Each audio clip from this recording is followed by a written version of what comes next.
Hello friends, happy new year. ഇന്ന് തിരുവാതിര പ്രമാണിച്ച് കൂവ വിരകിയതാണ് ഉണ്ടാക്കുന്നത്. ആദ്യം ശർക്കര ഉരുക്കാം. 2 അച്ച് ശർക്കര വെള്ളം 1/4 കപ്പ് വെള്ളം ഒഴിച്ച് ഉരുക്കി മാറ്റി വെക്കാം. തണയട്ടെ. കൂവ,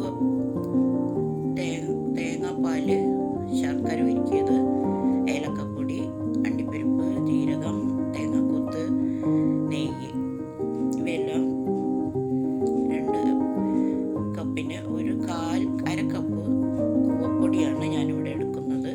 അര കപ്പ് കൂവപ്പൊടി അര ഗ്ലാസ് വെള്ളം ഒഴിച്ച് നമുക്കിതിൻ്റെ കട്ടകളെല്ലാം പോക്കി നന്നായി ഇളക്കി മാറ്റി വെക്കാം.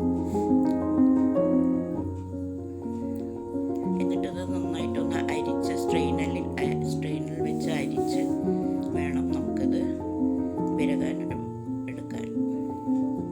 അതിൽ കുറേ കരടുകൾ ഉണ്ടാവും.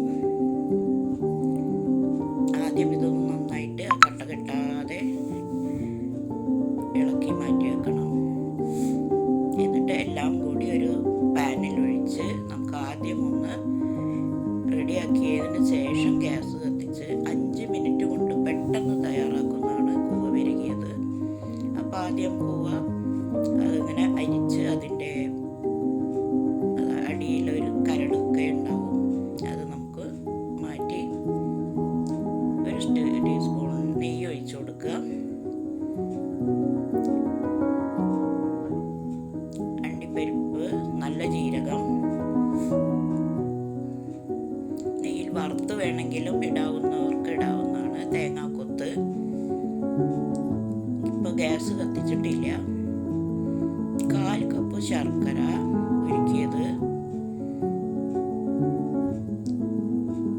2 കപ്പ് തേങ്ങാപ്പാൽ ഒഴിച്ചുണ്ടാക്കുകയാണെങ്കിൽ നല്ല ടേസ്റ്റായിരിക്കും. ഇതുപോലെ ഉണ്ടാക്കാത്തവരും ഒന്ന് ഉണ്ടാക്കി നോക്കുക.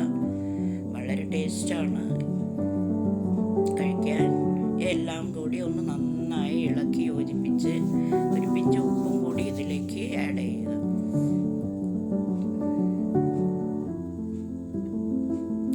ഏലക്കാപ്പൊടി 1/4 ടീസ്പൂൺ, ഒരു പിഞ്ച് ഉപ്പ്, എല്ലാം കൂടിയിട്ടൊന്ന് നന്നായി ഇളക്കി യോജിപ്പിച്ചതിന് ശേഷം ഗ്യാസ് കത്തിച്ച് 5 മിനിറ്റ് കൈ ഇളക്കാതെ നന്നായി ഇളക്കിക്കൊണ്ടിരിക്കണം. കൈ എടുക്കാതെ ഇളക്കിക്കൊണ്ടിരുന്നാൽ പെട്ടെന്ന് തന്നെ ഇതാവുന്നതാണ്. ഇതുപോലെ കുറുകി വരും.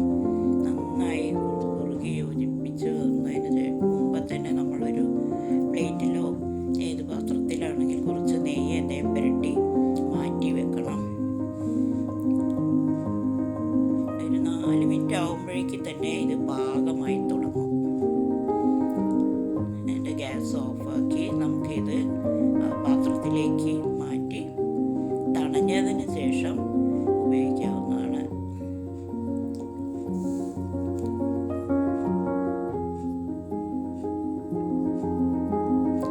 കുറച്ച് കഴിയുമ്പോഴേക്ക് അലുവ പോലെ കട്ട് ചെയ്ത് നമുക്ക് എല്ലാവർക്കും കഴിക്കാവുന്നതാണ്. വളരെ ടേസ്റ്റുകരമായത് തിരുവാതിരയ്ക്ക് എല്ലാവരും കൂവ വിരകിയത് ഉണ്ടാക്കി നോക്കുക. രുചികരമായ ഈ ഒരു പഴയ കാലത്തെ ട്രഡീഷണൽ വിഭവം എല്ലാവരും ഒന്ന് ഉണ്ടാക്കി നോക്കണം. വയറിന് നല്ല ഒരു